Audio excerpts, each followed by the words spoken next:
offering my most prayerful salutations at Bhagawan's lotus feet. Saram to everybody seated here. I feel it's actually the greatest blessing of Bhagavan Baba that today, this afternoon, I am standing here to share a few of my experiences and also the wonderful lessons which I learned at his lotus feet with all of you. It was way back in the year 1979. Most of you were not born, I think. That was the year when I was desperately looking for a job. I didn't have a job in the sense that I was working in a highly reputed college in Andhra Pradesh as well as in India, Loyola College. You must be familiar with the name Loyola, I think. It's a very famous college in Andhra Pradesh. I was working there, but in a lean vacancy. Lean vacancy means a professor went on leave to do his PhD in Andhra University. They wanted a teacher there for the 3 years of time during which he was on a PhD program. There were selections and luckily I got selected to work there for 2 or 3 years. I was working starting from 77 onwards, 77, 78. 77, 79, I completed 2 years of my service. Something surprising happened in the year 1979, February. The appointment was always till the end of March. March 31st, appointment is over. April, May, June, they pay you salary, summer salary. July 1st, again you have to go and join in case you are given an appointment order. That is the process in India. As I was working during the second year, that is 78, 79, in the month of February, I got a telephone call from my father. And suddenly he brings the news to me saying, I have fixed your marriage. Marriages were fixed like that in those days. It has been the tradition in this country for centuries and centuries. You don't fix your marriage. That's not to be done as well, because the dharma that is taught in India is probably the best dharma established on this planet for centuries and centuries. It was always like that. I do not know how familiar you are with the spiritual scriptures of India, but because you are in the fold of Bhagavan Baba, you must be knowing at least some minimum details of scriptures like Ramayana, Bharata and Bhagavata. The finest example of spiritual wisdom is considered to be the one called Ramayana. Even today, Valmiki Maharshi, when he rendered Ramayana, he declared to the world that this epic would be relevant to the entire humanity as long as the mountains, the oceans, the rivers and the trees exist on this planet. That means it is an impediment on all of us to uphold the dharma which was given to us through the epic Ramayana. And I don't find any distinction between Sri Ramachandra of Ramayana and Sai Ramachandra of Puttaparthi. Before I go into details, let me tell you something which was very strange. In 79, when my father said I was getting married, he broke the news to me. I told my father, in my heart of hearts, it was a cruel idea in his part. Because my job was getting over by March end. I was going to be jobless and nobody would marry without having a job. How am I going to live respect my father's decision. Before coming to Puttaparthi or knowing anything about Bhagawan Baba, if at all there was a God on this planet to me, it was my father. And my goddess was my mother. Whatever they said, no questions asked. Blind obedience, unquestionable commitment to serve father and mother is taught by Ramayana to all the Indians. And Bhagavan Baba always taught us here ever since 1979 as I knew it, but even before he did the same. So I was looking for a job. I got married in February. I didn't have a job. Maybe I was going to have only one more year. What do I do in case I don't get a job? After getting married, it would be pitiable on your part to depend on your parents. So I thought, let me wait for some advertisement. I was looking for advertisements. In the month of April, there was an advertisement in the year 1979. A college was going to be started by Bhagawan Baba at Prasanthi Nilayam, and he wanted to recruit staff members to teach all courses: English, Sanskrit, Telugu, Hindi, political science, economics, history, mathematics, everything. For all subjects there was an advertisement. And I come from West Godavari district, which is on the other corner of Andhra Pradesh. And I never came to Rayalaseema at all. I never came here. I never saw Swami. I didn't know even where Puttaparthi was. Blindly I shot an application, offering myself as a candidate to teach political science here, without expecting even an interview call. I may get, I may not get. Because in newspapers I was earlier reading about Bhagawan Baba, and I knew that he was a very great figure in India, having lots and lots and lots of devotees. And all those devotees must be having candidates already ready to fill in these positions. In private colleges in India, we have a very big problem. Private colleges are established by communities, specific communities. Either a Baniya, or a Brahmin, or a Kamma, or a Karnu, somebody starts and he would love to have candidates from his community only. Or the candidates are always related to the committees. Members, selection committee members have got always their candidates ready. So I thought it would be a waste of time, waste of energy, waste of money to face the interview. But just like that I shot an application. Let me see. Suddenly I got a call letter to face an interview at Vrindavan in the year 1979. Vrindavan summer courses were going on. I was to start my journey to Vrindavan to face the interview. I was not at all interested in traveling and facing the interview because it's very expensive. And I was from a lower middle class family.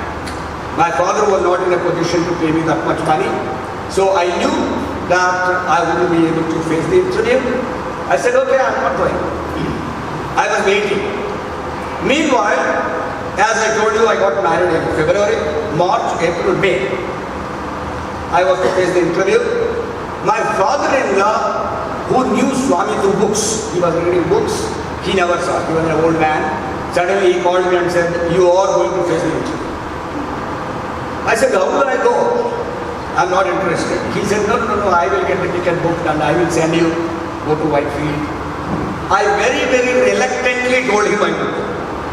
From the bottom of my heart I said, old man is saying something, forget about it. To please him, say yes. So I said yes to him. He got my ticket reserved. I was waiting. That was the time when there was a very huge, great cyclone hit on the Pradesh. That's called Divi Taluk cyclone. It's a heavy cyclone which hit Andhra Pradesh. The railway tracks, roads, everything got shattered. All trains cancelled, all buses cancelled. And it was on the AIR, All India Radio, saying that since the tracks are destroyed, it would not be possible for you to travel towards Bangalore. It was a celebration time for me. So now I did not go. God helped me. by the way of destroying all the tracks. So enjoy. That's what I thought. 5 days before the date to face the interview, suddenly there was an advertisement through SYAA saying the tracks are restored from tomorrow. The train will be running between Kakinada and Madras.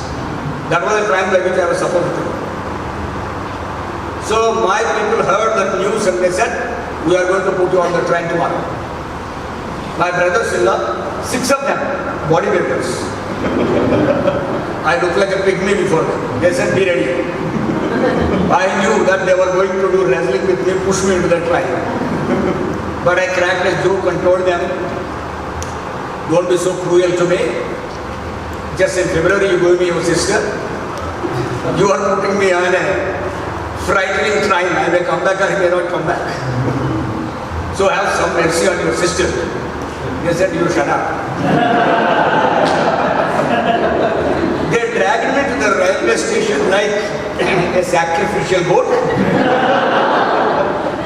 I was crying at the peak of my voice, so don't put me on the train. They flattered me saying, your berth is reserved. I said, what nonsense is reserved? Nothing is reserved. Impossible. Anyhow, we went to the station, we were waiting for the train to reach on the platform. And as I looked at the train from a distance, I got a shock of my life. People who are sitting on the top of the bogies, hanging with the rails of windows, everywhere there was not place for anyone to enter or touch the train. These guys, all of them, 6 of them, they approached a window which was open, which didn't have rails. They lifted me physically, pushed me, they threw my briefcase inside and said, bye.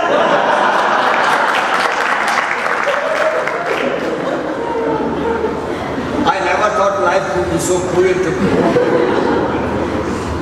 I got so angry with them, I said, I don't think that you can fool me. I can as well fool you. I can get down the next station and come back walking if necessary. I wanted to come back, getting down in the next station through the bogie. I couldn't get down because it was so packed with people, they were not giving me way to get out of the bogie.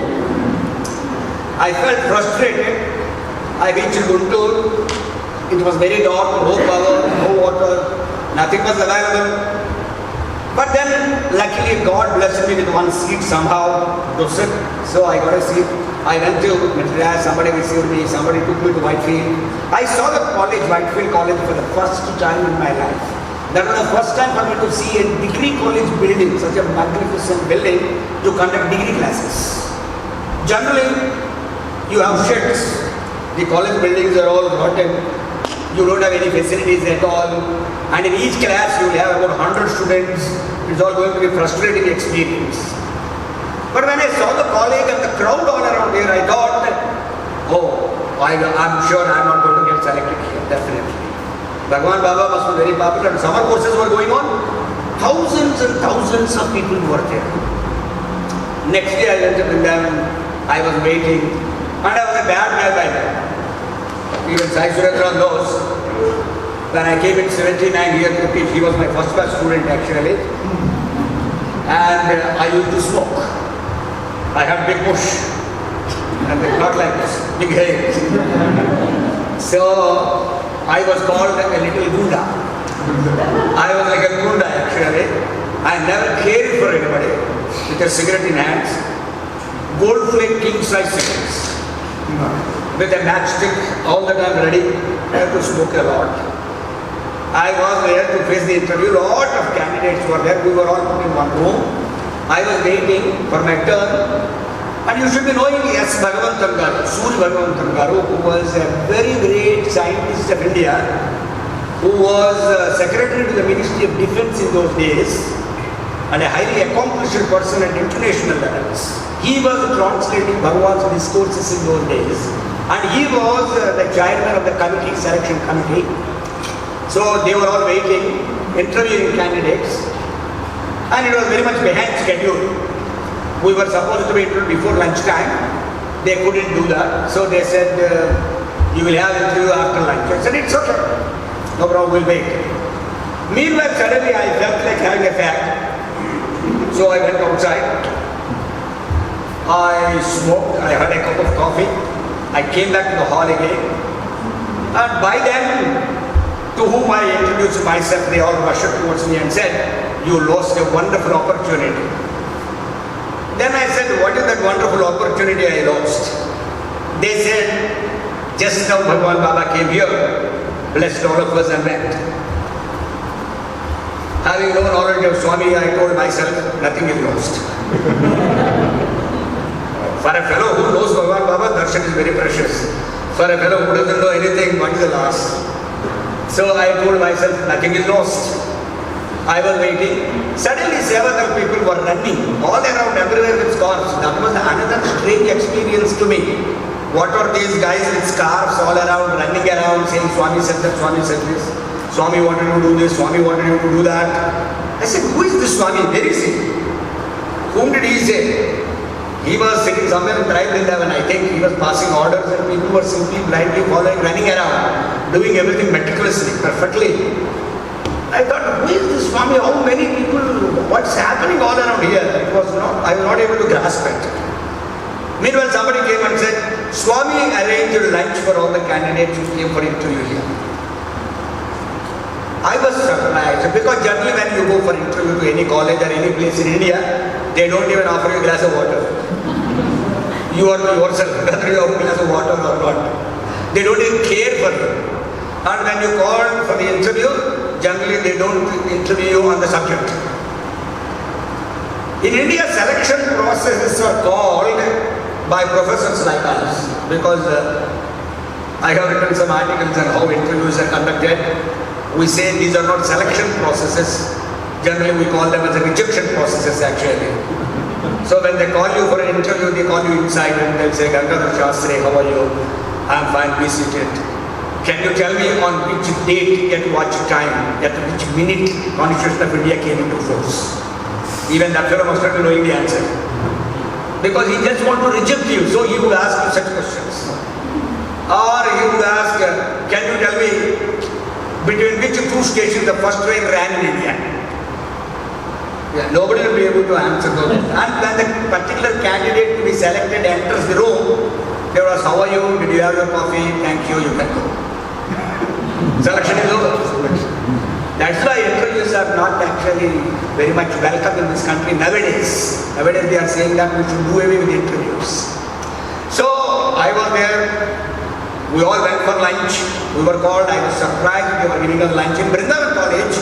We have a fantastic hall, lunch hall for all the students. We were all taken for the first time I went there. We were all seated.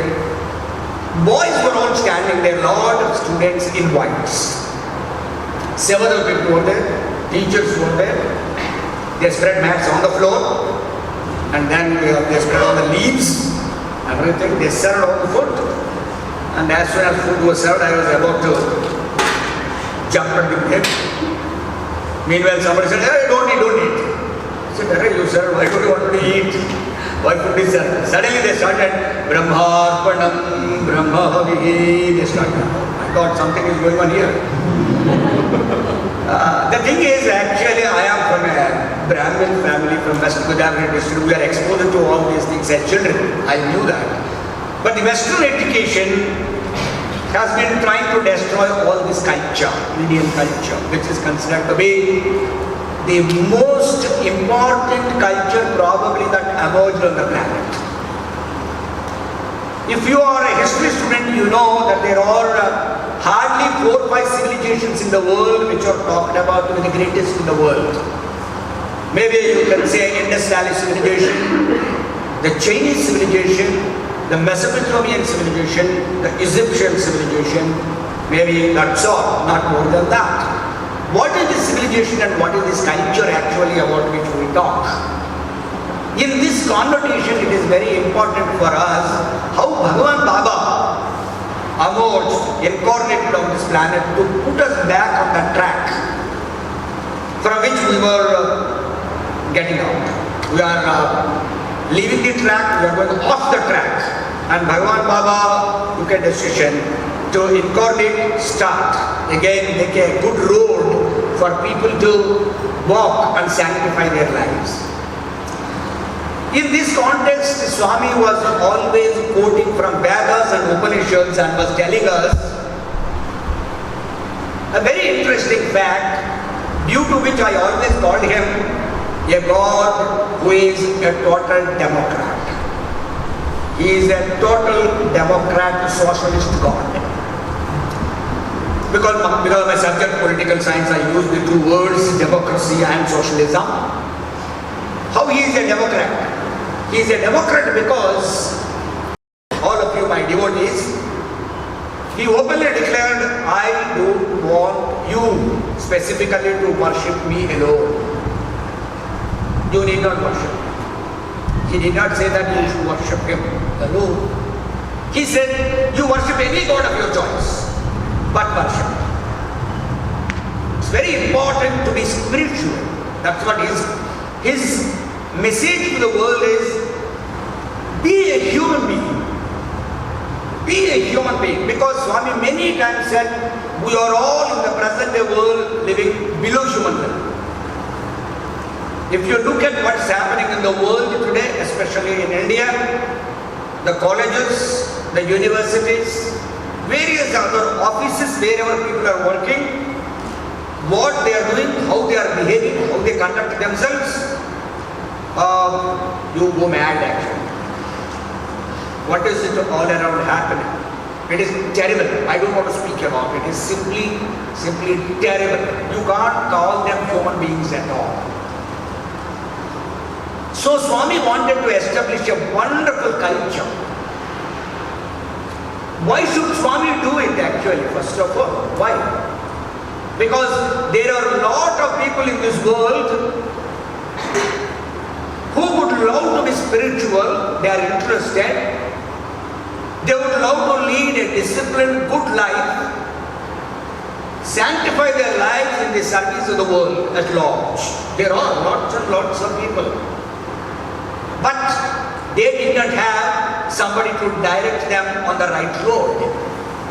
So Bhagawan emerged and said, I am here now, I will put you on the right track. So he goes on calling people, bringing people, and what he does, he directs you and he gives you an opportunity to sanctify your life. In the words of Bhagavan Baba, we love to question everything. Suppose your parents tell you, be in time to college, why? Come for lunch and take this lunch, why? Don't go to the road, why? Don't go with that friend, why? You go on, everybody knows that why, what, when.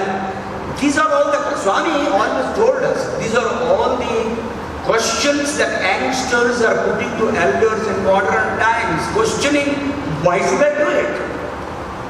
You think actually your father or your mother or your teacher or elderly people are asking you to do something to please them.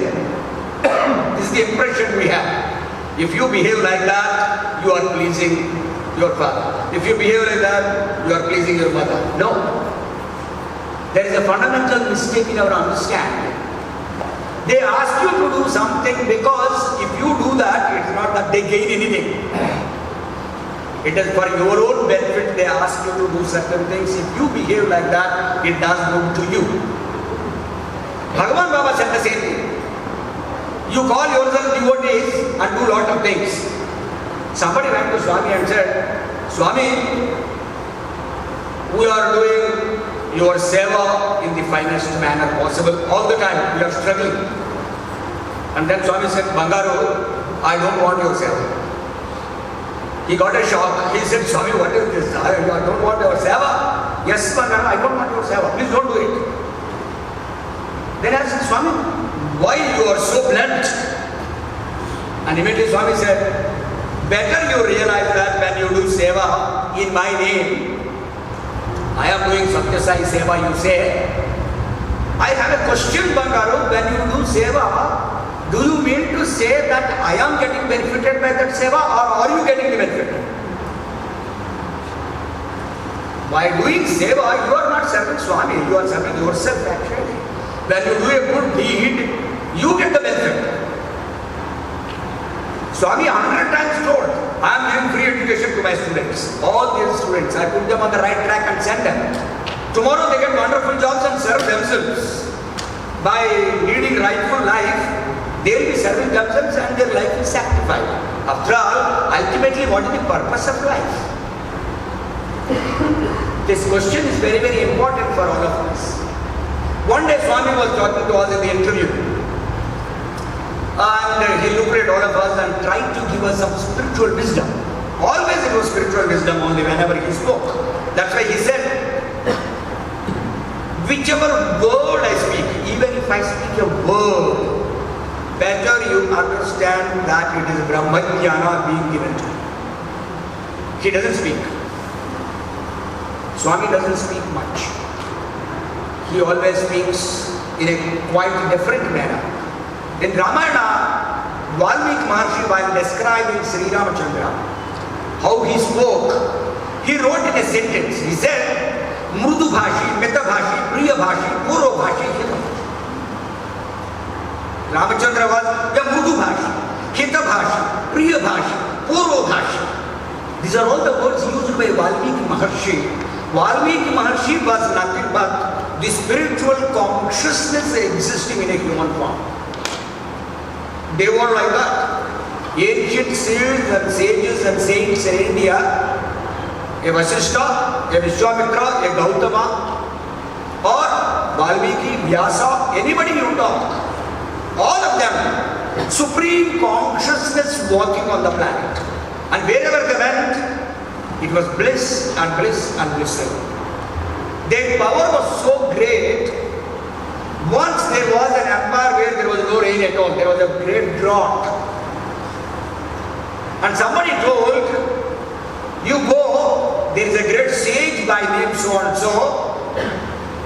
Request him to just come to your empire once and put his foot on the soil.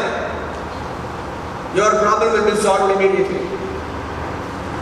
And the king went, he prayed to him, said, Swami, please come.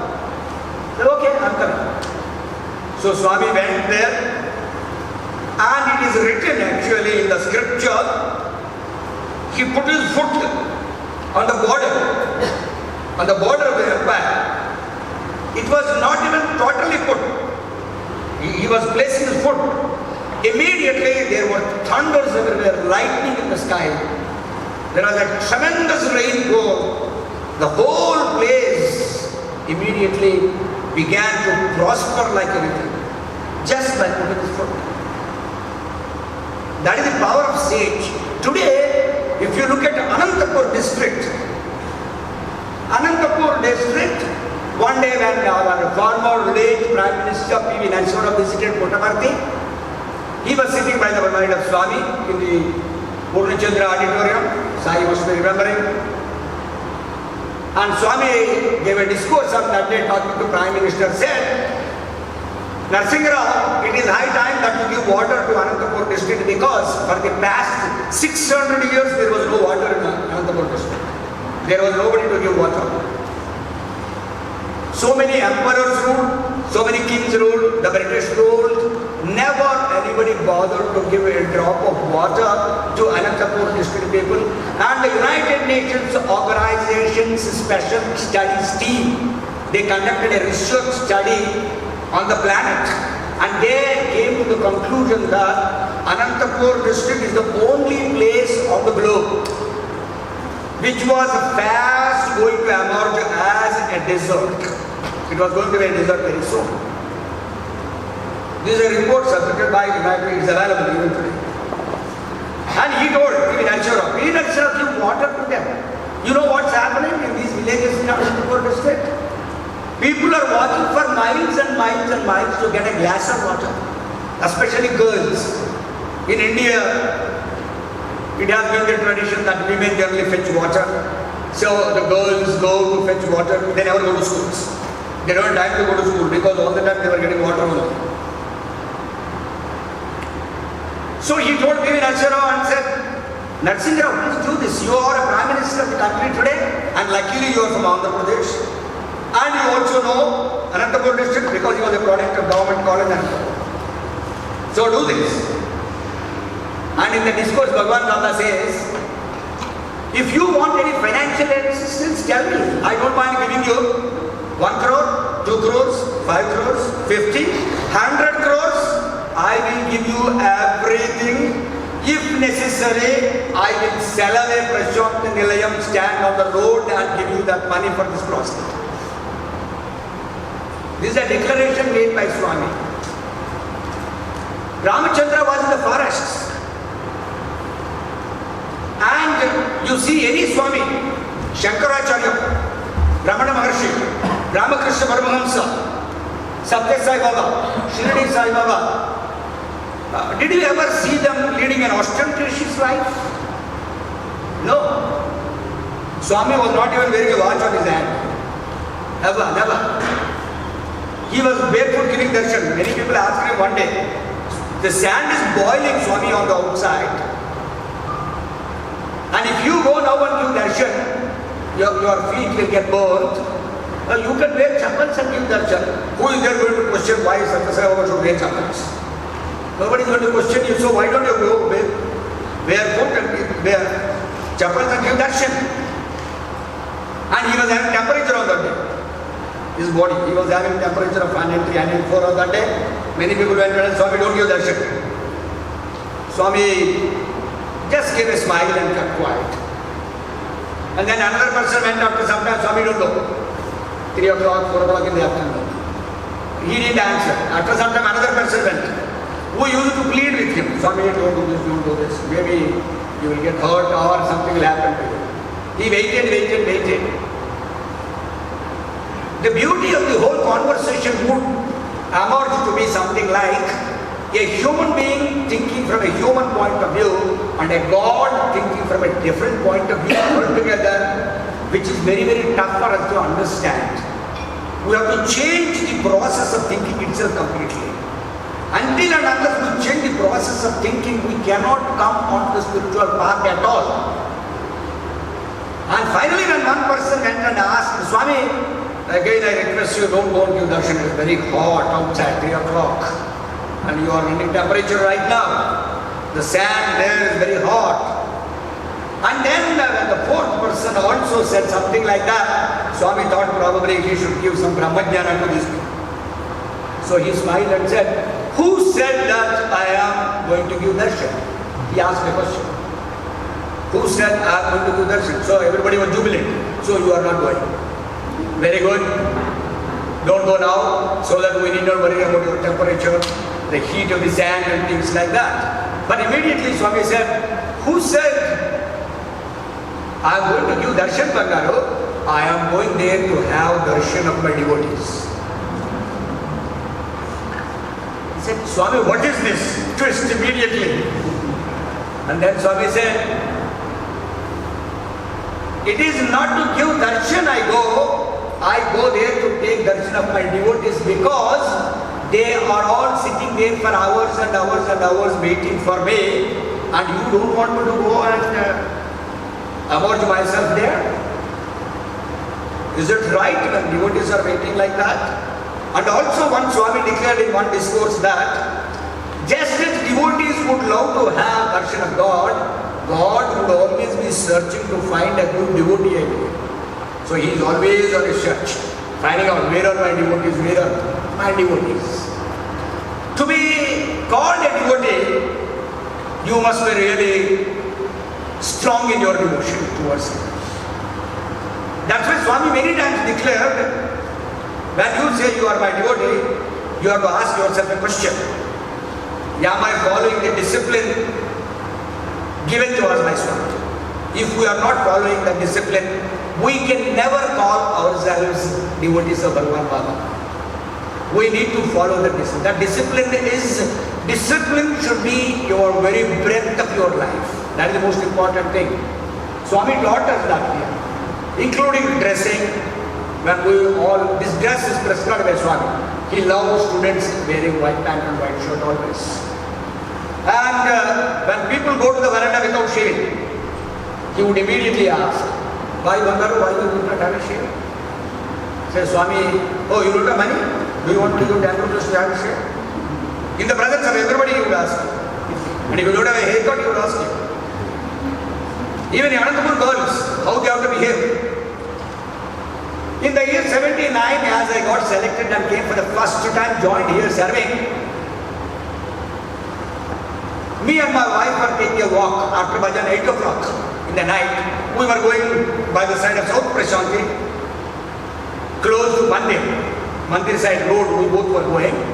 Suddenly one Sevadar rushed towards both of us like a dart. He said, oh my God, what's happening? I said, what's happening? We are simply walking. He said, hey, you can't walk like this. He said, do you walk on your head or what? I was about to ask him. You can't walk like this with what? I said, what's it? You and this lady, both of you should not walk like this. Why? This is my wife, I said. Don't talk, he said. Don't talk. The discipline of Prasanthi Nilayam is a man and a woman should not walk together on the road in Prasanthi Nilayam. This discipline is fixed by Swami. This is way back in the year 1979. I don't think anybody found me and my wife walking together on the road ever since then. Even today I don't walk. But I think the discipline changed a lot in Prasanthi. Unfortunately, I see many people working together. It's not right. Swami asked me a question the very next day. Sarvantaryami, he must be knowing. He came to me and said, you know why a woman and a man are not expected to walk together in Prasanthi Nilayam? I said, I don't know. Why? He said, you know it is your wife. Others do not know that she is your wife. They think that you are just walking on the road with some woman, which is not considered to be right, is it not? So why do you do this? We have a very strong discipline in Prasanthi Nilayam. In the college, nobody was to be seen on the road during working hours. During working hours, you cannot come on the road. You have to be in the campus. In those days, Swami used to take a ride. Suddenly he came out one day, around 11 o'clock, he was driving somewhere. He used to just drive to the corner and come back again in half an hour or so. He saw some teachers working on the road. He went away, he came back. In the evening, he called the principal of the college inside and he asked him, at 11 o'clock today morning, I saw some teachers walking on the road during working hours. May I know why they were on the road? Find out and tell me. Principal had a tough time. Then Swami told him, see to it that all these teachers are not found on the road during working hours. In fact, for any reason, we go on the road and we come to know that Swami's car is on the road. He is driving towards college building. Run somewhere and hide yourself. You run like a mad guy on the road, find out some shelter, hide yourself. Otherwise, you are finished in the veranda that evening. Swami always taught us such wonderful things. Any teacher, if he is not doing a good job, he wouldn't chastise him somewhere but privately. In the veranda, he would come to him, all the students are sitting, and he would say, you are a professor? Yes, Swami. Which subject you are teaching? I am teaching such and such. I came to know that you don't teach good. Everybody will be there. Swami? Yes, I came to know. Do you want to know? Do you want me to certify that, get it certified? Yes. Call one student and say, how does he teach? You have a real tough time. Say, better you prepare yourself fine, go and teach. Why do you make a mockery of your job? He wants everybody to be very, very, very strong in his profession and do things perfectly. A perfect disciplinarian. He teaches you fantastic discipline. At the end he tells you, I am teaching you all this discipline. Tell me, Bhagawan, if you are a disciplined person, what do I gain? This question we have to ask ourselves. All of us will have to ask ourselves one question. If I am a Swami's devotee, I am following discipline. I do not know whether really it is to please Bhagawan. That's definitely a separate issue. Is it not benefiting me first of all? Am I not straightening my life? Am I not correcting my life? Am I not leading a good life? So that you have great self-satisfaction. And as a human being, the greatest secret of human birth, according to Swami, who said that he was always quoting from Vedas and Upanishads only. He never said that I am telling anything new. This is one more thing, that's why I called him a Democrat. He always told in the Upanyasas, whatever discourses he gave, he said, I am not presenting you any new knowledge. All the knowledge is existing already even before me. I am quoting from all those Vedas and Upanishads to you so that you sanctify your life. So, because you have forgotten, because you don't know, you are not aware of that knowledge, you are to be reminded of that knowledge. And one sentence, for example, one sutra, which he very frequently used to quote, Jantunam Narajanma Durlabham. One day in the interview he was saying, Jantunam Narajanma Durlabham. It is impossible to be a human being in this world. A human being's life is considered to be the most precious. And as I told you just before, a few minutes, immediately somebody will ask, why? Why do you think human being's life is very precious? We love to ask. We love to ask everybody any sort of senseless questions also. Maybe we want to analyze the other man more than learning. I want to show off myself by asking. Talking is considered to be a very great gift. The greatest gift that human beings enjoy on this planet is speaking. You know why? 84 లక్షల జీవరాశుల సృష్టిలో ఉంటే 83,99,999 జీవరాశులు మాట్లాడలేవు స్వామి sir. If there are 84 lakh species on this planet, 83,99,999 species cannot speak. Only human being can speak. Don't speak completely, because speaking, Bhagavan Krishna declared in Bhagavad Gita as Vajaka Tapas. It's called Vajaka Tapas. When you are speaking, you must think 100 times before speaking a word. Is it necessary for me to speak or not? Is this the right place for me to speak or not? What is to be spoken? What is not to be spoken? Satyam bruyat, priyam bruyat. Satyam apriyam na bruyat. These are all principles which are given by Shastras. For what? To sanctify your life only. And that's the reason why Bhagavan Baba said, Jantunam Narajanma Durlabham, you are blessed with the best form of life. You don't know how much punya you performed in previous lives. And even one teacher asked him, Swami, how do you think that Jantunam Narajanma Durlabham, how do you say that, Swami? Then Swami said, I don't want to waste my time on explaining this concept to you much, but I'll give you a small instruction. Do this, he said. Yes, Swami, go on to the road. Just look at the road for some time, stand there. And as you are watching on the road, you know what will happen? You will find a lot of dogs, donkeys, buffaloes, cows, everything will be moving. Ask yourself a question, what is the difference between you and them? That's enough. You look at a dog and say, why it is a dog, why I am like this. You look at a pig and say, why it is a pig, why I am like this. Ask yourself questions. It's very interesting. Self-analysis. There are two things to be done always in this world if you want to improve on spiritual path. One thing, before doing anything, question yourself. Anything. I want to go to market and buy a TV. Ask yourself a question. Is it necessary? I want to go to the hotel and spend 1,000 rupees and have lunch. Is it necessary? I want to buy the best shoes possible. Ask yourself, is it necessary? Ask yourself a question before doing anything in this world. This ashram in which you are right now here, it is designed, it is built on spiritual principles by Bhagavan Baba, and it has got great resemblances with special reference to ashrams which were established by Vasishtha, Vishwamitra, Valmiki, so many sages and saints. One day Dhritarashtra called Dronacharya and asked Dronacharya, I want you to be the guru of my sons, Kauravas, all of them, and also Pandavas. Dronacharya said, fantastic. I'll teach them. Please send them to my ashram. And immediately Dhritarashtra said, no. I will make all wonderful arrangements for you to have a comfortable living here. Stay back here and teach my children.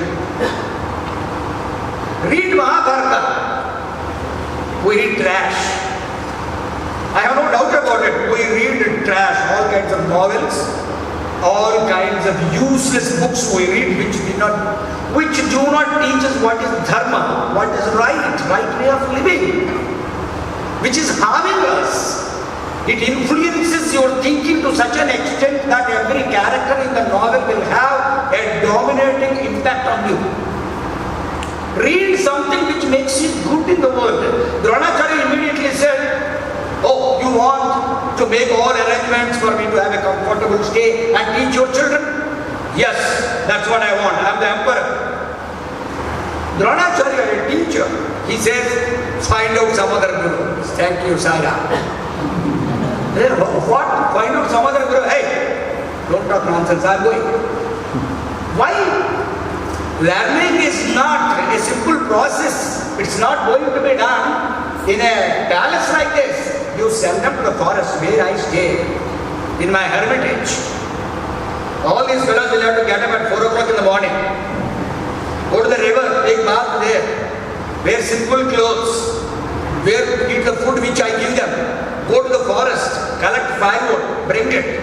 Take care of all the animals in the ashram. Help Guru Patni in cooking food, in serving food. Let them do everything there. Refine themselves and become good human beings first of all. Then we will see. And Bhishmacharya immediately told Dhritarashtra. Swami quoted, Dhritarashtra was not only physically blind, he was mentally also blind, he said. You don't know how to think. It is for the good of the children they have to go. So they went there, they learned a lot of things. Dronacharya, this is how actually a guru teaches. Guru lives a simple life. Guru does everything for your benefit, not for his benefit. So it is important for all of us to understand Bhagavan Baba was spending every minute of his life for the benefit of everybody around. What all the projects he was undertaking, how he established universities, what discipline he gave. Many people did not like the discipline. They said this is very tough for all of us. Okay, leave. Bhagavan Baba is not the loser if you take a TC and go away from the university. Never. You are the loser. You want to go on the wrong track. So it is very important for you to know your life itself is a precious life, a human life. But now there is another secret involved in the very concept of life itself. What is that? The secret is you have to get out of the cycle of birth and death. You have to get out of it. Why? You have to get out of it because all the scriptures establish the fact that life in a totality, as a totality, is a problem. Life is a very, very, very big problem. Life is very tough and it is a complicated exercise. It's highly complicated. Every minute you face problems. Every minute. You are a student, you have to go to college. You don't want to go. You go there, some teachers will teach you. You don't want to listen. They give you homework. You don't want to do. If you don't do, they will punish you. Your parents will shout at you, which you don't like. Your parents are shouted at by their bosses in the office, which they don't like. You want money, they cannot give. But at the same time, they cannot say they cannot give you. You go home and ask your wife, get me a cup of coffee. She says, make it for yourself. Shut up. Immediately fight. Our wife says, you go and get that. You say, I'm not getting. Shut up. You want to comb your hair, you have to find your comb. So, very simple place. Come on. What's happening? Every minute, it's a struggle that is going on. You are never calm. You are never quiet. There is a volcano inside you 24 hours ready to burst. It is bursting when you are talking to your friends, when you are talking to your brothers, when you are talking to your sisters, you are talking to your husband, you are talking to your wife, you are talking to your children. 24 hours ideas clash, thoughts clash. This is really cruel. That's why Bhagavan Baba defined life. He said, what is life? Life or whatever you seek through life, joy. What is it we want after all in life? Always I want only joy. I want to avoid pain. Is it possible for you to have life without pain? Impossible. That's what actually a master teaches you. Swami taught it is impossible for you to find a life full of joy in this world by pursuing the material pursuits. You will never get. You think by getting a car you will be joyous. You got a car. And what do? Swami told us, immediately after buying a car, every day you will polish it. Every day you will go on polishing it. You buy a fridge, you polish it. You buy a shoe, polish it. Weekdays. After weekdays, what will you do? You don't do it. After 1 month also, you don't polish it. You say, let me get lost. Over. Swami went to such an extent, one day he gave us an example with reference to one's own wife. A fellow who got married was walking on the road, newly married. And suddenly the wife stumbled on a stone. She got hurt on the foot. And immediately this fellow sat on the road, dragged her foot onto his thigh. Oh my God, what a calamity happened. Or you going through pains. Oh my God, immediately get tincture, clean it up, put a band-aid, tie everything and do that. Are you comfortable? Take this tablet and you won't sleep for 2-3 days. And Swami said the same thing happens after 1 year. And he would look at his wife and say, I think you should walk carefully. You should watch what you do on the road. You be careful. Okay? You won't be so much disturbed after 1 year. After 5 years, the same thing happened. Are you blind? Can't you see? Everything changes, goes on changing. It is human trait it is. So Swami was trying to tell us how actually your attitude keeps on changing, and so your understanding of joy and everything changes. Most important thing is, if you want real joy, that is possible only through one kind of wisdom, one kind of knowledge. That knowledge is called Adhyatmika Vidya, and that is the reason why it is said Adhyatmika Vidya Vidyanam. Out of all the kinds of education, the only education is spiritual education. So Swami started this knowledge. How you missed it? I did. Smoking. Okay, I'll tell you that. So now, this Adhyatmika Vidya, Swami said, I am starting the colleges to teach you Adhyatmika Vidya and to make you good human beings. My experiences with Swami, I think, are countless because of my maybe Purojanma karma. As I told you, I came here as a raw candidate without knowing. I was smoking. I used to smoke every day outside. But from the day 1 onwards, Swami started speaking to me. I don't know how it happened. I came to Prasanthi Nilayam. I was sitting in the veranda the very first day after getting selected with my big mush, everything. And Bhagawan Baba came straight to me and asked me a question. When did you come? I got up, I stood in front of him and said, this morning I came, sir. I said. Swami said, is that so, sir? He said.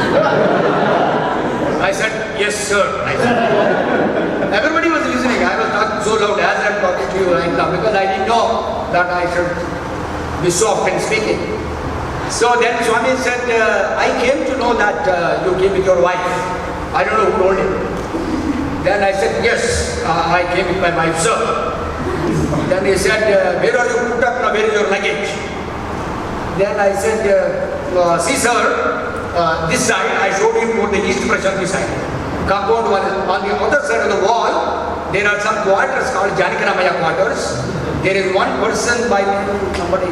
By the way, do you know Ishwaram High School? I asked him. Swami, yeah, I know Ishwaram High School.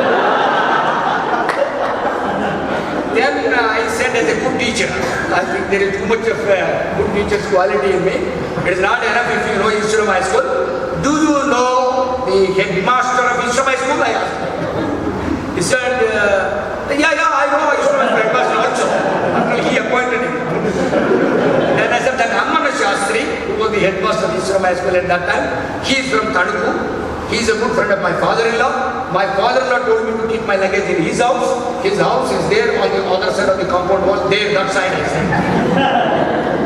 Swami gave a hearty laugh. He looked at me and then said, maybe the accommodation is there. Local Kostara. if we give you accommodation, would you please come inside, he asked. I said, what do you mean by inside, he asked. Because I don't know what is inside. Then Swami said, you see the wall, he said.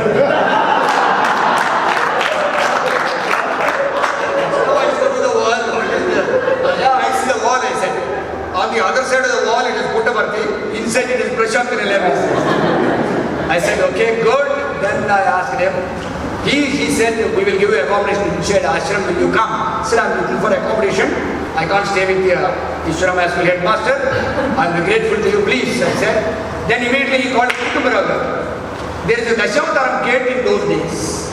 And here there, Dashavatam gate, Kutumbaragar used to stand there every day. During Darshan time, that was the rule. He was the secretary of Prasanthi Nilayam, Sathya Central Trust. And Swami standing in the veranda looked at Kutumbaragar and made a gesture. Come, he said. He ran like a dart actually. Shoom, he came, fell on his knees. I said, why this old man is running so fast? Why should he run like that? It was shocking to me. They could comfortably walk. I didn't know the culture of the place, unfortunately. He was looking at Swami and Swami was looking, and Swami said, East Prasanthi 11. That room is there. Yes, Swami. Give it to him. He is with his wife. Send some coolies. Get all the luggage. Get everything fixed. Arrange lunch. Arrange breakfast. Arrange everything for him. I was listening to all this. There is no connection between me and Bhagawan Baba actually. Why is he taking so much of care of me? I thought. Immediately he sent police. They got everything. They put it there and said, Swami, if you want anything here, you please tell me. I shall give you. It began like that on that day. Every day he used to go on speaking and speaking to me. But my problem was how to stop smoking. Because I go outside, smoke, come back and sit in the veranda. And Swami would come and talk to me. When I am talking, he definitely gets the smell. And he would say,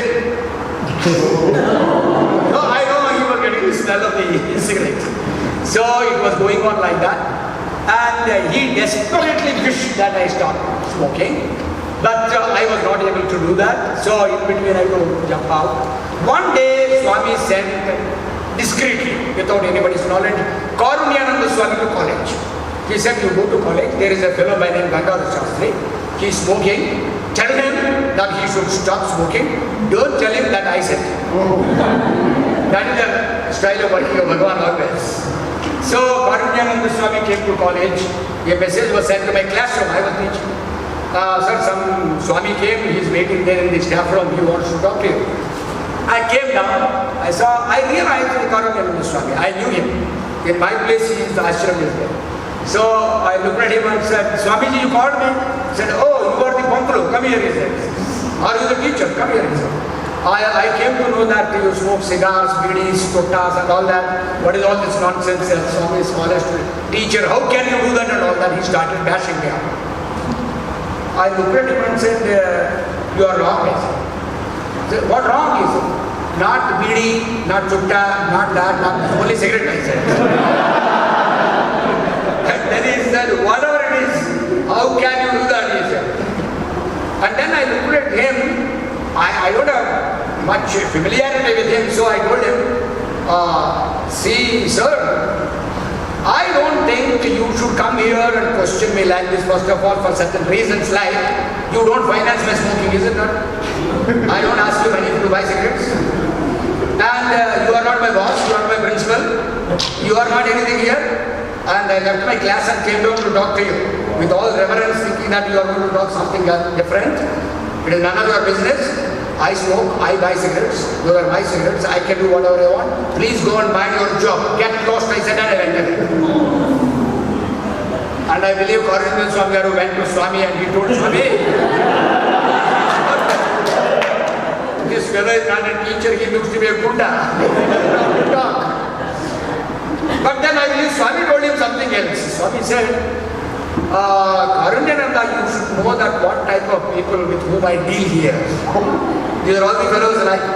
But whatever happened, 1 year passed. At the end of the year, one day Swami came to me in the veranda to the end. In the month of March 1979, he asked me, get up.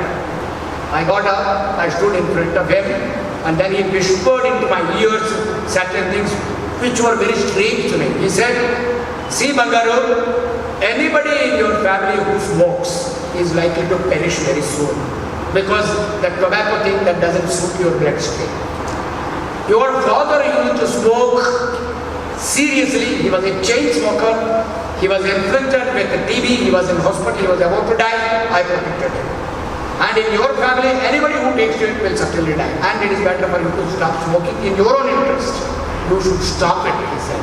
And this was all he was whispering into my ears.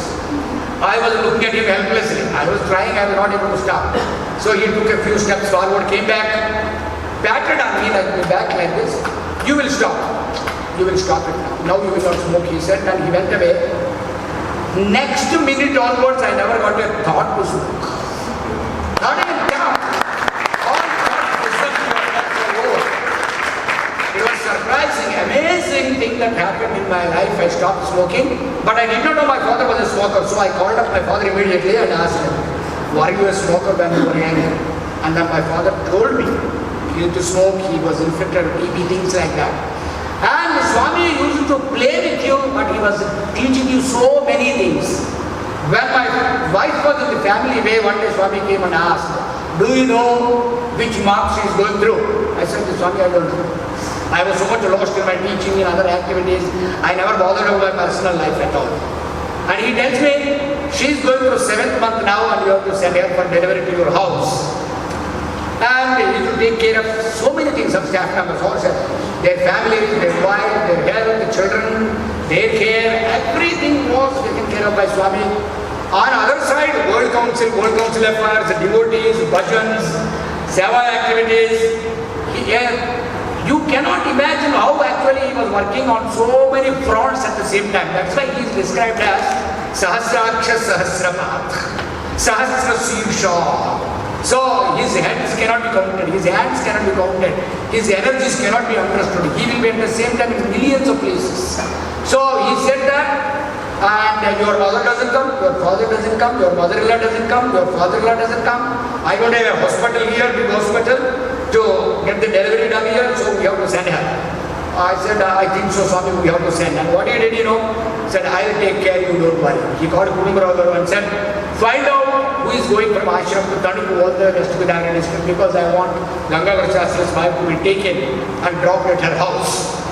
So next day he came and asked me, do you want to go and drop her and come back? Immediately I said, yes, sir. Immediately he said, not necessary, sit down. Then Kudumbarao gave a list, I think. That was all happening without my knowledge. All that was happening behind his hands. After 2 days he came and said, I love you. Every 3 days he comes and says, need not go, sit down, sit down. Meanwhile, he made arrangements for somebody to drop her. And he told me, I already made arrangements, somebody is going to drop her there. And do you want to go? He said, again. I said, I don't want to go, I said. Because in you don't allow me to go. Then he said, no, you go. Drop her there and Dharmavaram, come back, he said. So I came back. And when she went, something surprising happened. Swami told me, in the month of January, you are going to be blessed with a daughter. He used to predict things just like this. I consider myself extremely fortunate in that way. He has taken over completely the charge of my life. So when he said, January 23rd, my first daughter was born in the early morning, I got a telegram. At 10 o'clock or so in the evening darshan time, I was showing the telegram to Swami. During darshan time, Swami said, it is a telegram, is it not? Yes, Swami, telegram. About your daughter's birth, is it not? Yes, Swami. I already told you, why do you show the telegram to me? Next day he came to the veranda, I was sitting. Do you want to go and see your daughter? He said, yes, Swami, I will go. He said, not necessary. I said, everything not necessary, what is this? I thought. He was driving me for something, I think now. It's very tough to understand a master. Master always works like that for you. But I have developed tremendous love for him. Whatever he was doing, from this place, for the world, I was tremendously influenced and attracted towards that. So I began to love him so much, I forgot the whole world. 24 hours we think of only Swami all the time. My wife, me, my relations and all that. Every day he comes and says, you want to go and see your kid? Yes, Swami, not necessary. It went on for 5 months. 5 months, he did not allow me to go and see my daughter. And during the 5th month, he comes to me and says, do you want to go and see your daughter? I said, no, Swami, I don't want to go. Then he said, no, you go. Now you go, and he fixed a date. On this day, you bring your wife and daughter back to Prasanthi Nilayam. Okay? I said, yes, Swami. And immediately he said, there is a take such and such time, go, bring her here, he said. He walked a few steps forward, came back rushing, and asked me, CC, I forgot to tell you, as soon as you go there to your parents' house, your parents, your in-laws are going to insist on a naming function. There is a special function we celebrate actually. That function is expensive. So they will ask you, are you going to go for this function, and naming function will take place and all that. That's all going to be a lot of pressure on you. But you do one thing is, yes Swami, don't do anything. I will name your daughter here, bring your daughter and wife here. Don't have any function at home. Simply bring them here, he said. But that was only 1 year. 2 years of my stay here, I did not know much. And still I was traditional. So I know what kind of a function it was. It's a very important function for all the elders. So in my mind I thought for a minute, what Swami, you want to name my daughter? I know how you name. By giving darshan, you stand there, name, over, and walk away. But it's a very big function there. So I'm going to miss all that function. Maybe that may not be good because my elder people, they get hurt about this and all that. One thought crossed my mind. And I put a very blank face. Swami looked at me and said, do you want me to tell you what you are thinking? I said, you are going to say what I am thinking? He said, yes, I will reveal it. I said, Swami? He said, yeah, what Swami is going to name my kid in the line, darshan line, and your people will get hurt. All that you are thinking, is it not? I said, oh my God, it is dangerous to think in front of you. That's what I thought, but immediately Swami said, I'll tell you how significant it is. Just look at that side. I looked at that side. All the people sitting there on the jet side, darshan. Yes, Swami, so many people are sitting on the jet side. Ladies side, so many ladies are sitting. Yes, Swami, so many. Many of the people sitting on this side, jet side, on the ladies side, they don't have names, do you know, he said. They don't have names? I got a shock. What do you mean, Swami, not having names? The children sitting there 10 years, 15 years, their parents were asking me to name them for the past 10 years. They are begging me. Till today, I did not name them. On both sides, girls are not named, boys are not named. And you know what they call themselves? Somebody calls his son Sai Ram, somebody has Sai Rama, Sai Krishna, something they are calling themselves. Baby. They give names, they are waiting still. Baby. Yeah, baby. They are calling themselves. Baby. They don't have names for 10 or 15 years. They are begging me to give names. Here I am offering to name your daughter, and you put a blank face. I said, Swami, I am not aware of all this. So you should have blamed me. He said, that's okay. You go and bring here. He said, I brought her back. After I brought her back, Kutumbhagaru, the system was, you want something from Swami, stand by Kutumbhagaru side near the Dashavtaram gate and wait for Swami to come. He would look at you and say, go inside into your room, and he would name. That's what the idea was. So I asked Kutumbhagaru. Kutumbhagaru said, yes, please come and stand by my side. I was a staff member. So Kutumbhagaru was standing, Swami came, he was giving darshan, he came to me, he looked at me and my daughter. He said, and what about? I said, what is this? What name? This no name. He very pleasantly gave a smile and walked out. I said, what is that? I looked at Kutumbhagaru. Kutumbhagaru said, don't look like that. It is dangerous, he will lose his job. So the discipline was so serious. Second day I stood. Second day again, he said, he left. Third day, fourth day, I told Kutumbhagaru, what is this happening here? I can't talk, I can't give a letter. You would avoid also. When you are holding a letter, he would come there, he would go away like that. He knows what letter it is. So I asked Kutumbhagaru, sir, tomorrow also I will stand. He said, 4 days I gave you permission. 5th day, if I give you permission, I lose my job. Nothing doing, you go and sit there with staff members. I went and sat, I was sitting in the veranda. Swami was giving darshan, he came, stood by my side. Why are you sitting here? He said. I said, what, Swami, darshan, I am sitting here. No, I thought you would be standing there with your kid. I wanted to call you today and name your child. And I did not find you there, he said. Swami, 4 days I stood there and you did not call. Today you say that you did not find me there. Okay, Swami, whatever it is. Swami, my wife is sitting there. My child is there on her lap there. I call her, Swami, name her immediately, I said. Oh, my God, sitting here you are having your wife's darshan, not my darshan. He said. I said, Swami, it's not like that. She's sitting there, I know it. No, you are not waiting for me, for my darshan. You are having your wife's darshan, which is not acceptable. And all that, he shouted at me, went away. One fine morning, after a few days, he threw a candy at me, giving darshan time. I held the candy like this, and then he said, your father-in-law, your relations are all coming this afternoon here. I said, no Swami, they are not coming, they are going to Bombay. Then Swami looked at me and said, Arey, you know more than what I know is. I said, Madam, it's not that Swami, I got a message like that. Afternoon, they are coming here inside. So afternoon they came. I told Swami, yes, what you said is right, they were here. And Swami, after a few days, he called all of us for interview. It was after 4 or 5 months of bringing my daughter to Parthi. Then in the interview room, he called only our family. Our family is very big, about 50 people. All of us rushed into the interview room, were sitting. Swami told me on that day when I wanted to name your daughter, you said, all your elder people should be with you at the functioning ceremony time.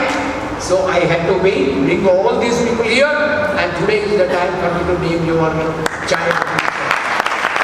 So you to predict before. I'll tell you how great an administrator, how he used to do things. He started the university. There was a problem in the university one day. Our vice chancellor sir and somebody else were in a problem. And Swami wanted to settle that problem. So Swami was waiting and waiting. One fine morning he came to a person. He was our director in those days. He said, I think it is better that if you go back to your university.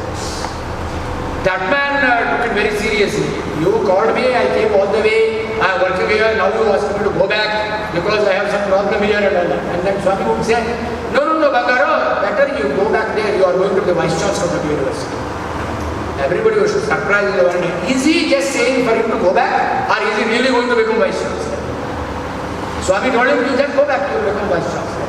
And after 1 year, that man became the vice chancellor of the university. So before there was one professor by name Murali in the Department of Commerce. Sai must be knowing. He was from Tirupati University. He was a reader there in the Department of Commerce. We took him as professor here. He was working. He came on leave. He took leave and came. One day suddenly Swami walked into Professor Murali and said, Murali, I think it is time you go back to SYAA University now. Murali got up and said, Swami, why? I am very happy here. No, better you go now. You are going to be the Vice Chancellor of SYAA University next year. And he went back, he became Vice Chancellor of SYAA University next year. So many things he used to predict. There was a time when our first principal, Amarendra Garu, he was to resign and go away back to Guntur. That was the time when Bhagawan Garu's son, Professor Ramakrishna, who was Professor of Aeronautics Department from Indian Institute of Science, is a very accomplished professor. He wanted to come back and join as principal of the degree college here. Swami said, no, Ramakrishna, not a good proposition, better you don't come here. And one more thing I tell you, you are not destined to serve me in this life. So you will not be able to come here and do it. He insisted, he said, no Swami, I want to do it. Swami said, no, you won't last long. Let me tell you, better you stay back here, there. He didn't listen. He went on bringing pressure on Swami. Whenever he came from Bangalore, straight he used to go to Swami's room. Even if it was 1 o'clock in the afternoon, he was having such wonderful access to Swami. He fought, he argued. Ultimately he said, Swami, I am resigning. I am selling away my house, everything. Swami said, don't resign. So he submitted his resignation. Indian science people did not accept his resignation. They said, we are giving you leave for 1 year, first of all. Go there, what we will see at the end of the year. And he was about to sell away his house. Swami said, don't sell, keep that house. It will get you more money if you sell it after some time. He said, okay Swami. He came, he joined. But Swami told him he would not last. And believe me or not, at the end of 1 year, that was in 1981 or so, he came, worked for 1 year. After March, April, it was all over. I think we had a ceremony party on that day on the top of the building, our campus building. That was the only party we had on the top of the building. And Ramakrishna called all of us and declared to all of us, I am sorry, I told Swami that I would definitely stay back and serve Swami. Swami said, you will not. It's not there in your destiny. I didn't listen. I came. Now the conditions are such. I have to leave this place and go away. So he had to, such things, so many things Swami was predicting beforehand. And I need not to tell you, as devotees you must be knowing. In the Puttaparthi, when Bhagavan Baba declared himself to be a God, to be God incarnate, he was a God. And all people laughed at him. All people mocked at him. All people said, what is he talking?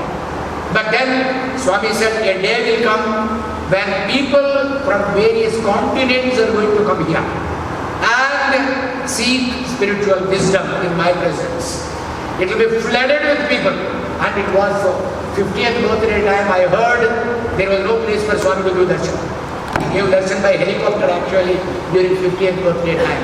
Lakhs and lakhs of people, all of them come here and Swami predicted it. Swami said, I am going to start a university. People laughed at him. When inaugurating the degree college, Swami gave a talk in Sai Kulwant Hall, and then Swami said, in one more year, by 1981, it will be a university. I am going to establish a university, he said. And that discourse was being translated by Bhagawan Gangadhara.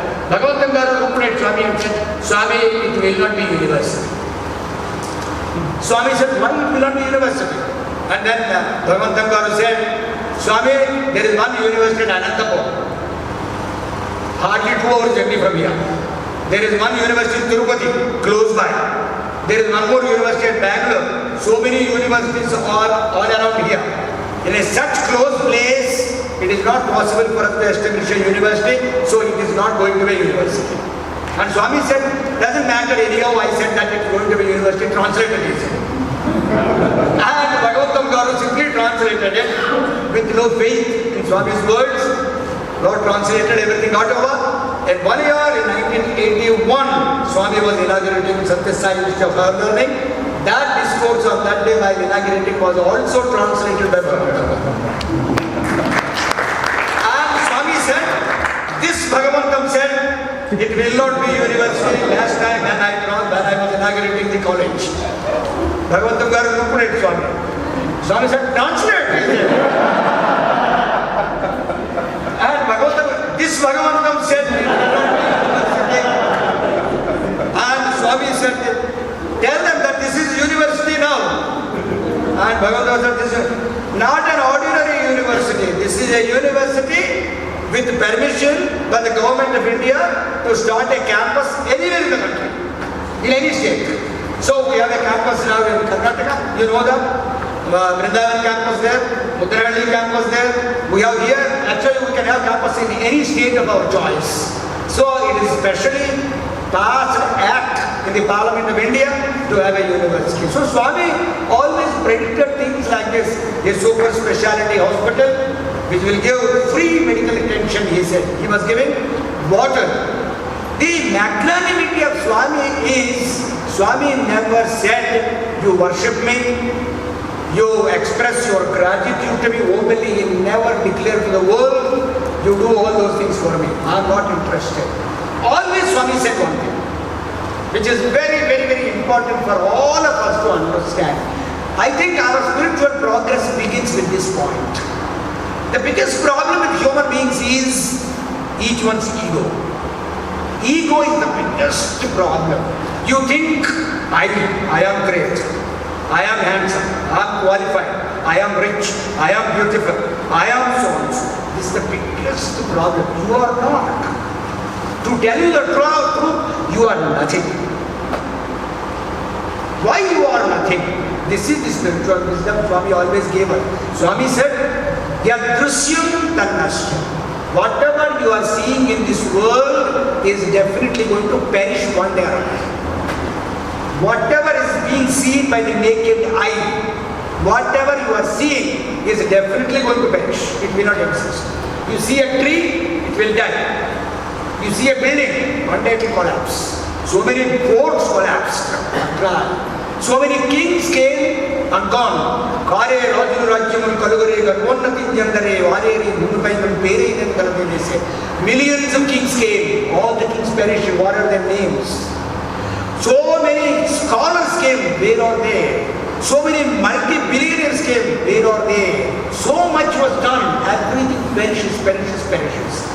we never think even for a minute that we are also going to perish. A day will come, our stay here is a short stay. During this short stay of ours on this planet, the only thing we need to do is serve and serve and serve and serve. How much can you serve?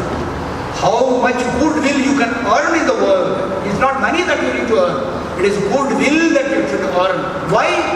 Bhagawan Baba said once, living while living is not living. Living while living is not living. What do you mean by that, Swami? When you are alive, you don't consider it as living, Bangaru. Then what, Swami? Living after death is called real living. How is that possible, Swami? That is possible if you lead a wonderful, good, dharmic life. Because many people after your death will remember you. There was a good man. He was really good. He did this, he talked good. He maintained himself good. He followed discipline. He did his good things very well. He was always donating, giving things, not accepting things. That's how you need to get a good name, even in a family. Your father and mother should be able to say that, yes, my son is good, my daughter is good, they behave good. If they are not ready to say that, you can never consider yourself to be a good being. When your parents do not praise you and say that, I have a good son, what do you use? How is that possible? Only through good behavior it is possible. That is the reason why we teach Dharma. Dharma you have to follow in your life. And Swami taught us that here to each and every person. You have to do this.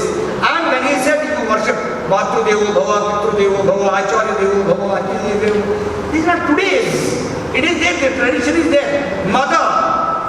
There is nothing like mother in the world. You have to. Why should I worship my mother? Don't ask. Bhagavan Baba did it. Bhagavan Baba on every birthday, whatever be the crowds in Puttaparthi, he used to go to Samadhis, he used to put garland on Samadhis, father and mother, stand there, express his gratitude and come. Shankaracharya did it. Last minute of his mother, she was about to, he appeared before her, he gave darshan and he sanctified. Ramana Maharshi did it. Matru Bhuteshwara Alaya, a beautiful temple is built by Ramana Maharshi for his mother. What are we? We insignificant mortals on this planet. When Mahapurushas did it, what is our problem? Our problem is we don't know what we are. Ego is kicking us. You think you are something unique. No. Nothing. You are going to perish very soon. Why? Time is running out. Time is running out. We think we are growing. Bhagavan, you are not growing. You are moving towards death. To tell you the truth, every day passing is taking you closer to that. And you don't know when you are going to die. This is the greatest mysterious thing in this world is you never know when it will come to you. That's why in Yaksha Prashnas in Mahabharata, when the Pandavas felt very thirsty, they needed water to drink. Dharmaraja asked Bhima, go on to the top of the tree, find out if water is allowed, bring some water. Have water, bring it for us. Bhima went there. And then he looks at a lake and he was about to drink. One Yaksha appears. One great celestial being comes out and says, don't drink this water without my permission. This is my lake. If you drink, you would die. Bhima says, is that so? Let me try. Why? Sattva, Raja, Tamaha. The three. For this reason you have to read Mahabharata. Dharmaraja went there. He saw all the dead bodies of his brothers. He was not shattered. He looked at the lake and he did namaskar. He prayed. I know these fellows cannot be killed so very easily. They must have committed some serious mistake. That celestial being who is responsible for the death of my brother, I pray to you, I beg you, kindly give me darshan. Dharmaraja. Is it possible for you to follow Dharmaraja? Is it possible for us to understand the character of Dharmaraja in Mahabharata? Swami always insisted, read Mahabharata, read Ramayana, read Bhagavatam, read. All our programs are conducted here based on these stories only. Every cultural program also will be conducted only on these themes. We don't see fiction films, serious war films, fightings, murders, brutal things and all. We don't see at all. All that will have impact on your life. You will be what you see. You will be what you see. You see that, your mind gets in. So Swami always wanted us to think of only this. And the celestial being appeared and said, I am the one responsible for the death of your brothers. What do you want? Said, may I know why? Why did you do this? He said, this is a condition. If you want to drink water from this, you have to answer my questions. To my satisfaction. If I am not satisfied, you can't drink water. If you drink, you will die. Now I am giving you a choice. You answer my questions. Out of your 4 brothers, I will bring one back to us. Okay, Swami? And Dharmaraja, patience. Dharmaraja's greatest quality is patience. Do we have patience? Patience is everything in this world. Patience is the strength that you have to develop. Bhagawan Baba, patience. A rugged, useless, indisciplined, uncultured being comes to God. God will not throw him away. He exercises great patience. He tolerates him, tolerates him, tolerates him. As he did with me. Tolerate him, tolerate. Teach him. He will not leave him. He will polish him like a mother. Mother always loves a child who is indisciplined more than the child disciplined. Her focus is always on that child. She wants that child to be disciplined. That is mother's love it is. So, Swami won't leave. Dharmaraja answered all the questions. One fascinating question in that. I want you to read this chapter. When you go back, Mahabharata, Yaksha Prashnas, Google it. Because it's easily available. The questions asked by the celestial being, the answers given by Dharmaraja. You can do research. You can write a solid research project of that. And the most important question asked was, tell me the most strange thing in this world, what is it? He said. Strange, surprising thing in this world, what is it? He said. And Dharmaraja answered. Dharmaraja gave that answer which is universally valid all times. Dharmaraja said, Swami, the strange fact is, every day in this world, human beings, they see people die. We see every day people die. Being carried to burial ground, 4 people carried. Put them on the fire, cremate them. We see every day.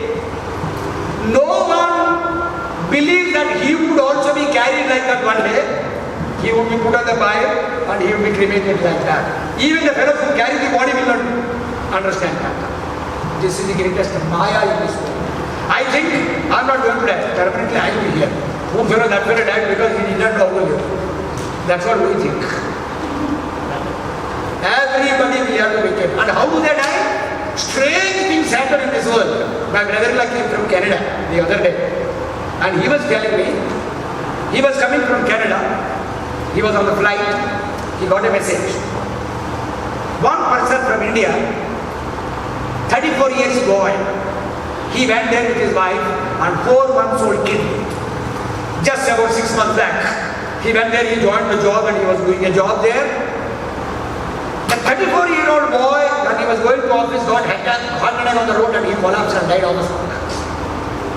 34 years. And one boy, he was narrating a story in London Heathrow Airport. From one terminal to the other terminal, somebody was running. 29-year-old boy. He was running. He just fell down there and died on the spot of heart attack. You never know how death comes. So what do we do, Swami? Swami told us this is the secret. Swami said, because you don't know when you are going to die, the thing that you have to do is sanctify your life as quickly as possible. How do we do that, Swami? Every minute chant the name of Lord.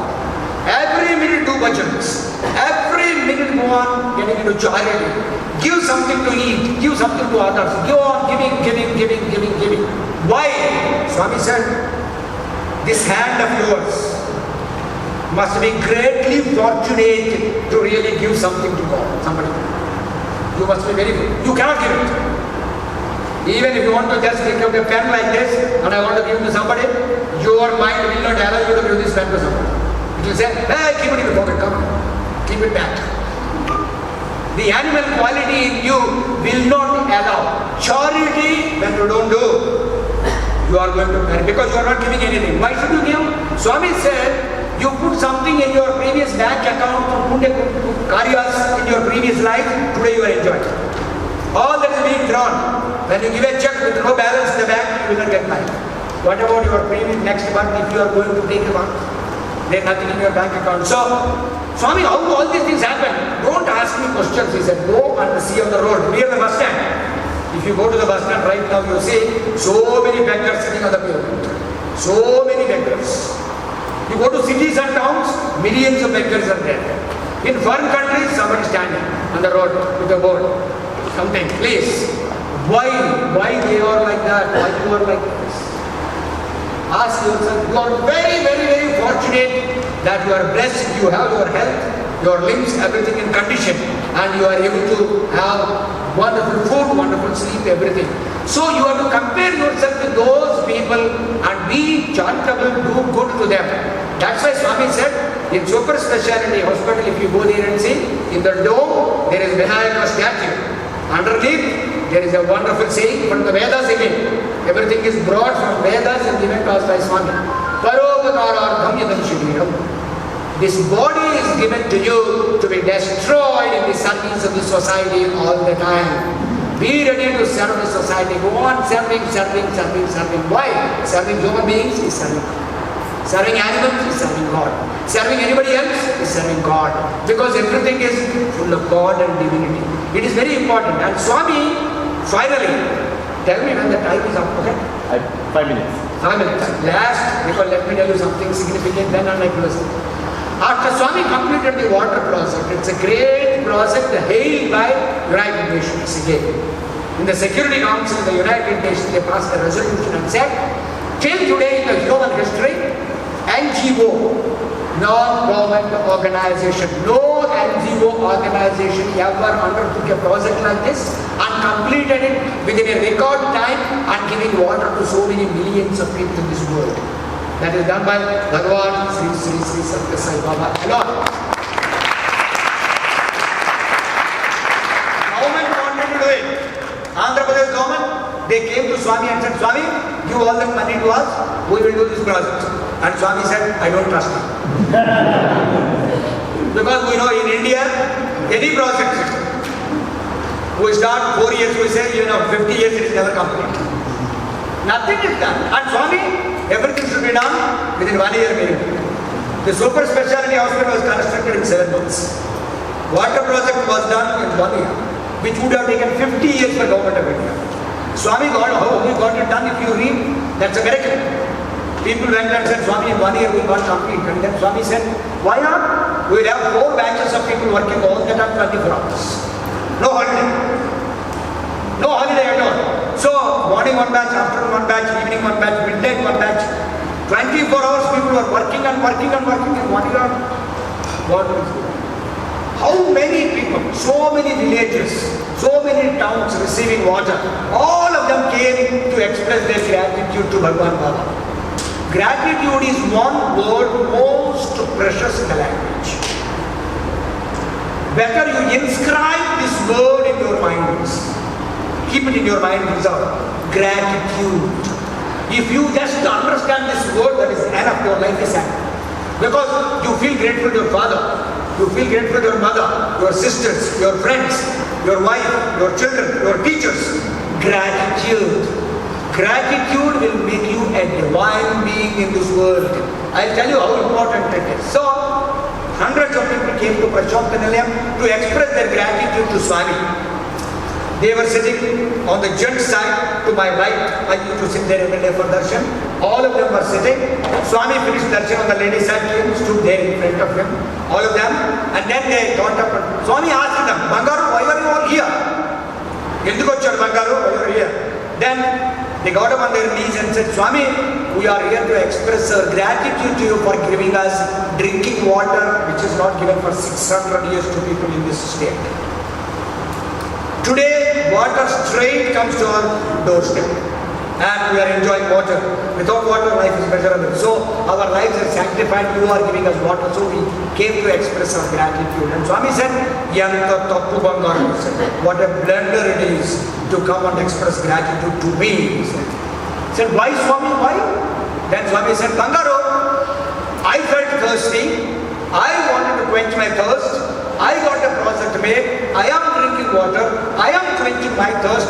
Do I thank myself and express gratitude to myself? Why you know? I see myself in all of you. You are all drinking water means I am drinking water. You are satisfying your thirst means I am satisfying my thirst. I don't consider it. And on the other hand, I express gratitude to all of you for giving me this wonderful opportunity to serve. What a noble idea it is. If God standing there and saying, I express gratitude to you for giving me this opportunity to undertake this process. And again, one more sentence he said, immediately after that. He said, not only this, I want you to give me many, many more opportunities like this to serve you and to sanctify my avatar. For the reason, I don't consider myself as a master. I always consider myself as a servant of my devotees. God considers himself as a servant of devotees. We consider as masters of everything. That is the biggest problem with all of us. Hanuman, when he stood in front of Ravana in the court, being bound by Brahmastra, he pretended to have been bound by Brahmastra. Actually, no, nothing can bind him. There are only two devotees in the world who are the greatest examples for devotion. You know who are there? One was Hanuman. Greater, no devotee like him. Second was Nandi. Nandi is considered to be such a devotee. For him, Shiva is the only one thing in the world, that's all. For him, he will do anything. So, such devotion one has to develop. And Swami himself declared, I am your servant, Gangadhara, I am not your master. Noble thinking is always there when you think to self and self and self. And Hanuman, when he stood in front of Ravana, Ravana asked him, who are you? He asked. Hey Mahamarkata, you big monkey, who are you? He said. And Anjaneya Swami immediately declared, which is a lesson for all of us. He said, Dasoham Kausalyam Drashya. He said, Dasoham Kausalyam Drashya. I am the servant of the Lord of Dasharatha Empire. That is Rama, Sri Ramachandra's servant I am, he said. As long as we call ourselves servants of Swami, servants of Swami, servants of Swami, we want to serve, see Swami everywhere, see Prasanthi Nilayam everywhere, see bhajans everywhere, see service activities everywhere, get involved in that. Then you sanctify your life. This is done for your benefit. Swami started all these projects, including sealing on desires. You know, sealing on desires is very, very, very important because desires will never come to an end.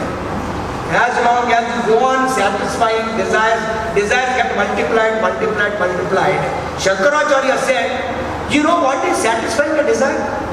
Satisfying a desire is like trying to put out fire by pouring heat to it. It is fire, you want to put it off, then pour heat to it. You are satisfying your desire, 100 more desires will emerge. So Swami always said, what you need to do now? Kill the desire. Stop the desire. Because you are in Prasanthi, let me give you an example. And Sai knows. In Prasanthi Nilayam you have accommodation. You are also maybe having some rooms. One room, one toilet, one kitchen, one bathroom. Okay? Permanent residents of Prasanthi Nilayam, all of them are living for the past 70 years or so. For the past 70 years or so in one room, one kitchen, one toilet, one bathroom. For the past 70 years. With the families, they are all living in single room. There is a map, you spread it, roll the map, throw it in the veranda in the morning, go away, do your job, come back in the evening. Eat food there. That is your dining hall in the afternoon. It is when you take dinner, it is dining hall. In the night, it is sleeping hall. It is cooking. Everything is done in one room. Swami lived in one room. Swami himself lived in just one room. Today we are not satisfied with bungalows with 6 rooms, 7 rooms, 10 rooms. One more house, one more house, one more house, one more house to see. Not 1 car, 2 cars, 3 cars. I am not satisfied 1 lakh, 2 lakh, 10 lakhs, 1 crore, 2 crore, 3 crores. Why? Because there is something wrong in our understanding. And in Prasanthi, people are living today who are multi-billionaires. If they want, they can go out and construct each person for himself a Taj Mahal like building and live there. They don't want. They don't want to cross the boundaries of Prasanthi. 50 years, 60 years back, women came to Swami.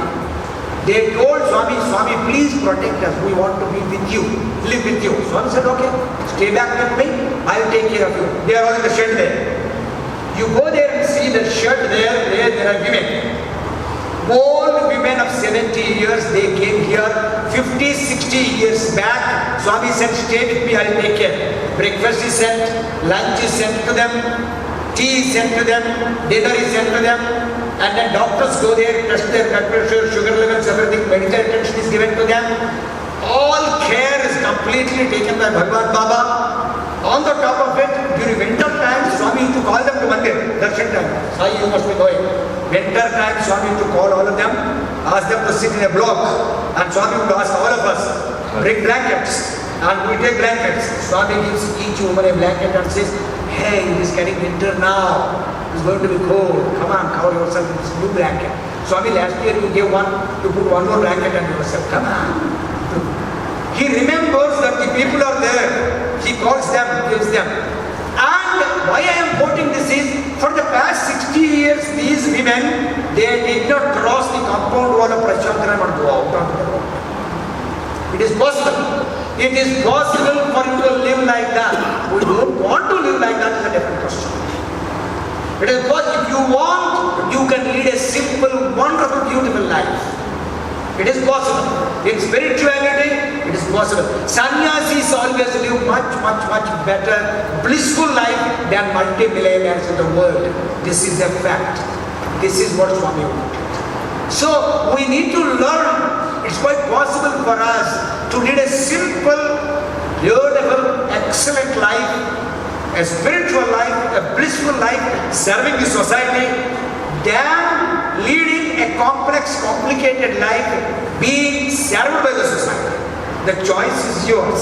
Do you want to serve the society and lead a wonderful life? Or do you want the society to serve you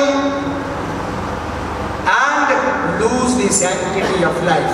The choice is always with us. Those noble souls who chose that, being guided by Bhagawan Baba, are here.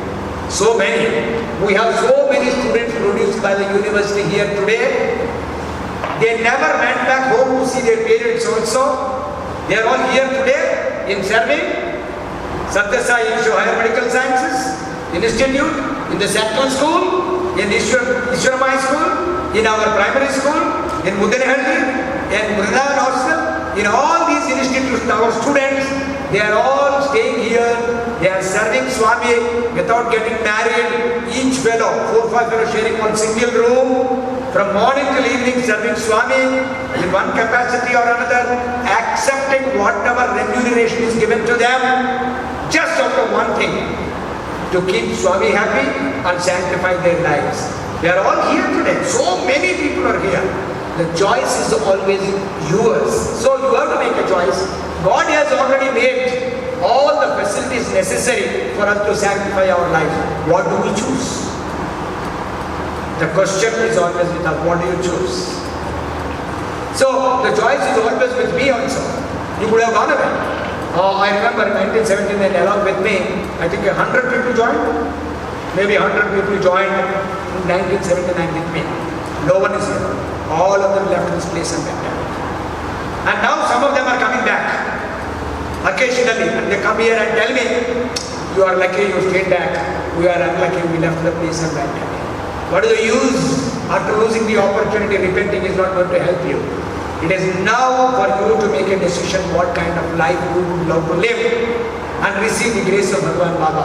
Bhagawan Baba, in the universal way, he gave us a wonderful opportunity to understand spirituality and understand the significance of spirituality in our lives and progress in the spiritual lives. There is a reason why he started all these institutions for us to see. We are all watching. You are all doing. Actually, from Australia, it is not a joke to come all the way here to Prasanthi Nilayam. He brought you all here. Why should you come here? Because in Australia there are millions and millions of people. Out of them, you are the only one chosen to be brought here. Maybe many of the others must have started with you, but have to cancel their tickets. Bhagawan Baba did not call them. So, you can't come unless he calls. Maybe some people never wanted to come, they are dragged here. That is also by tying it up with a thread. I drag you here. So he dragged you here. You are getting exposed to wonderful spiritual wealth. Digest all this, keep it in your mind all the time. Don't commit the mistake of forgetting it, losing it. Swami used to say, people when once they cross the compound or a Prasanthi, they forget spirituality. So let it not be like that. Wherever we go, we have to carry Swami in our hearts and never think that Swami is not available anymore physically. He is always there. So he is still continuing to do this work. It's going on and on. It's because of him all this is happening. So we must charge ourselves, tell ourselves, ignite the wisdom ourselves, tell us ourselves that it is our responsibility to sanctify our lives.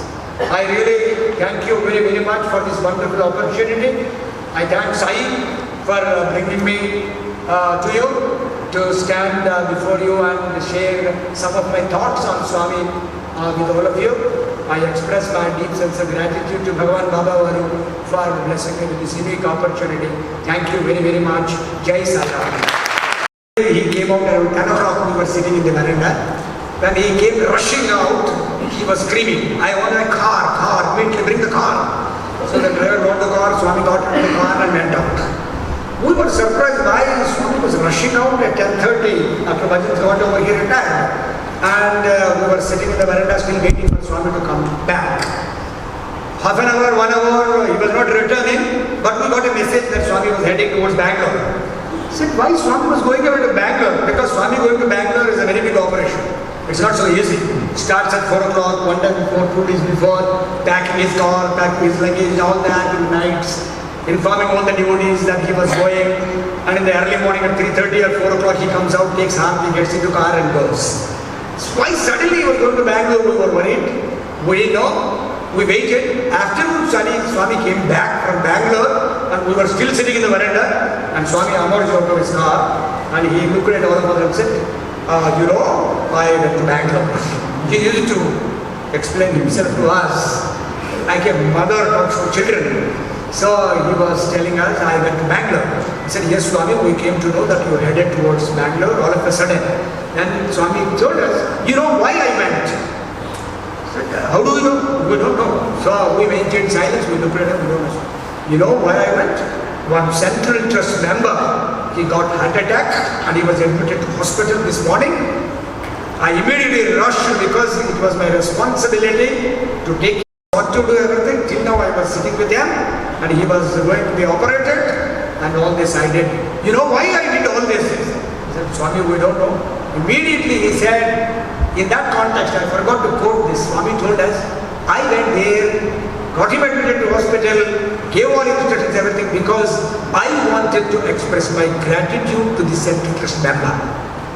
Swami saying, I went there to express my gratitude to that member is something really. He did the same thing to Indulal Shah's wife also. When she was admitted to hospital in Bombay, he sent some students with prasadam and all that directly go to hospital, give prasadam and come back. Tickets were booked, everything was arranged.